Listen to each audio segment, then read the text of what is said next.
अरबों रुपए का बजट गजब करने वाला जो चीफ एडमिनिस्ट्रेटर है, उसके करप्शन का वाज़ेह सबूत ये है कि उसको जब डीसीट किया जाता है, जब ट्रांसफ़र किया जाता है, तो वो अदालत से रुजू करता है। 4,500 बिल्डिंग जो है गैर कानूनी तरीके से इन्होंने इजाज़त तो खैर नहीं दी है, करप्शन की है। एक बिल्डिंग पर 25 लाख से लेकर के 1.5 करोड़ रुपए एरिया के ऊपर मुनहसर होता है। मेट्रोपॉलिटन का जो चीफ एडमिनिस्ट्रेटर है, उसके अम्ब्रेला यानी उसकी छतरी के नीचे जो 8-10 अफसरान है, उनकी भर्ती जो है वो खुली भर्ती है। आजकल गैर कानूनी तरीके से प्रमोशन यानी तरक्कियां दे देकर 18 ग्रेड में बैठे हुए हैं। प्लस न्यूज़ के साथ मैं वागा उबैद। नाजरीन, पिछले एक हफ्ते से यहाँ पे मेट्रोपॉलिटन को फ्यूल कीमत में 45 करोड़ वज़ीर-ए-आला बलूचिस्तान से न मिलने की सूरत में वो लोग सरापा एहतजाज है, बल्कि उनका कहना है कि हमारी मशीनरी नहीं चल पा रही है। लेकिन उसके साथ साथ पिछले एक हफ्ते से ये 27 लाख की आबादी वाला जो शहर है वो ज़हनी अजियत में मुब्तला है। वो इसलिए मुब्तला है कि ये जो रोड मैं आपको दिखा रहा हूँ, इसमें लाखों की तादाद में लोग दिन का सफ़र करते हैं। ये मेन शाहरा है क्वेटा का। यहाँ पे ये तमीज़ अभी नहीं किया जा सकता है कि ये कचरा फेंकने वाला जगह है या रोड है। सारा शहर इस सूरत में तब्दील हो गया। दूसरी तरफ 45 करोड़ पर साल यानी सालाना 45 करोड़ सिर्फ पेट्रोल की आमदन में, पेट्रोल की मद में मिलने वाली जो मेट्रोपॉलिटन है, उसके एडमिनिस्ट्रेटर साहब से हमने जब रब्ता किया तो उसने कहा कि हमें ये पैसे नहीं मिल रहे और हमारी मशीनरी पुरानी है।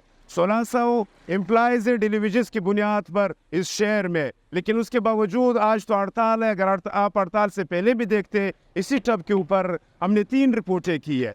ये 1600 लोग जब एहतजाज पे नहीं थे तब यही सूरत हाल था। आज उससे सूरत हाल कोई गंभीर सूरत इख्तियार कर गई है। वो इसलिए इख्तियार कर गई है कि मेट्रोपॉलिटन का जो चीफ एडमिनिस्ट्रेटर है, उसके अम्ब्रेला यानी उसकी छतरी के नीचे जो 8-10 अफसरान है, उनकी भर्ती जो है वो खुली भर्ती है। आजकल गैर कानूनी तरीके से प्रमोशन यानी तरक्कियां दे देकर 18 ग्रेड में बैठे हुए हैं। वो समझते हैं मेरे अल्फाज को कि मैं कहना क्या चाहता हूँ। अरबों रुपए का बजट गजब करने वाला जो चीफ एडमिनिस्ट्रेटर है, उसके करप्शन का वाज़ेह सबूत ये है कि उसको जब डीसीट किया जाता है, जब ट्रांसफ़र किया जाता है, तो वो अदालत से रुजू करता है, फिर लाखों रुपए का फीस दे करके वापस इस सीट पे आता है। उसका मकसद ये है, अगर वो सिर्फ और सिर्फ तनख्वाह के लिए काम करता है तो फिर वो अदालत के ज़रिए अपना ट्रांसफ़र क्यों रुकवाता है?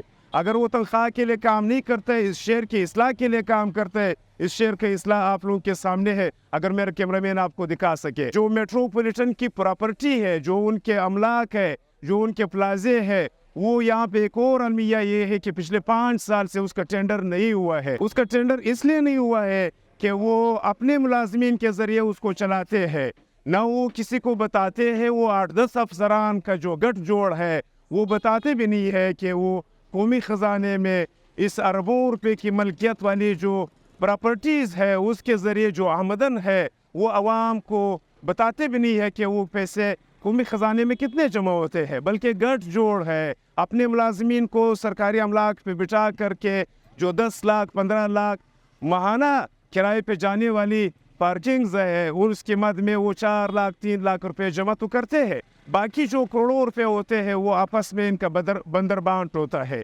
दूसरी तरफ जो शहर में जो रेड जोन में जहाँ पर मैं खड़ा हूँ, ये रेड जोन का एरिया है, इसमें किसी भी वक्त ज़लज़ला आ सकता है। इसी मेट्रोपॉलिटन के अंडर जो इंजीनियर्स आते हैं, 4,500 बिल्डिंग जो है गैर कानूनी तरीके से इन्होंने इजाज़त तो खैर नहीं दी है, करप्शन की है। इन्होंने पैसे ले करके एक बिल्डिंग पर 25 लाख से लेकर के 1.5 करोड़ रुपए एरिया के ऊपर मुनहसर होता है कि वो कितना एरिया है, उसके मुताबिक उनकी जो गैर कानूनी फ़ीस है, यानी जो पैकेट्स में जाते हैं, जो अफराद के जेबों में जाते हैं, वो वहाँ पे चले जाते हैं। अगर इन सब को इकट्ठा करके थ्रू प्रॉपर कवानीन के मुताबिक ये चीज़ें टेंडर की जाएँ तो ये मेट्रोपॉलिटन जो है ये आमदन देने वाला महकमा है। लेकिन बदकिस्मती से गुज़िश्ता कई सालों से ये खसारे में जाने वाला महकमा इसलिए बन गया है कि ये करप्शन का एक मरकज़ बन गया है। और यहाँ के अफसरान, यानी इस रोड पर मैं कल दूसरा रोड दिखाऊंगा, परसों तीसरा रोड दिखाऊंगा, जब तक हड़ताल जारी रहेगा मैं आपको क्वेटा का एक रोड दिखाऊंगा, इस आवाम को दिखाऊंगा कि इसके ऊपर آپ مجھے ذرا یہ بتائیں کہ اس کے اوپر کوئی جج نہیں گزرتا ہے, کوئی پولیس آفیسر نہیں گزرتا ہے, کوئی جرنلسٹ نہیں گزرتا ہے, کون نہیں گزرتا ہے؟ کسی نے اپنی ایسے کا کام کیا ہو کہ اس کو عدالت بلایا ہو کہ بھائی آپ ایڈمنسٹریٹر ہو, آپ کو جب اربوں روپے ہم دیتے ہیں, ہم اس شہر کے مد میں دیتے ہیں, لیکن آج 1 ہفتہ ہو گیا آپ سے فیول والا جو سلسلہ ہے اس میں بھی اکثر لوگ یہ بتاتے ہیں کہ پمپس مالکان اور ایڈمنسٹریٹر کا آپس میں گٹھ جوڑ ہے. جو 45 کروڑ روپے ہے اس میں لگتا ہے ایسا ہے کہ اس میں 20 سے 25 کروڑ روپے جو ہے وہ کمیشن میں جائے گا, کیونکہ اس کا واضح مثال یہ ہے کہ 45 کروڑ روپے صرف فیول قیمت میں اس شہر کے اوپر بہت زیادہ ہے.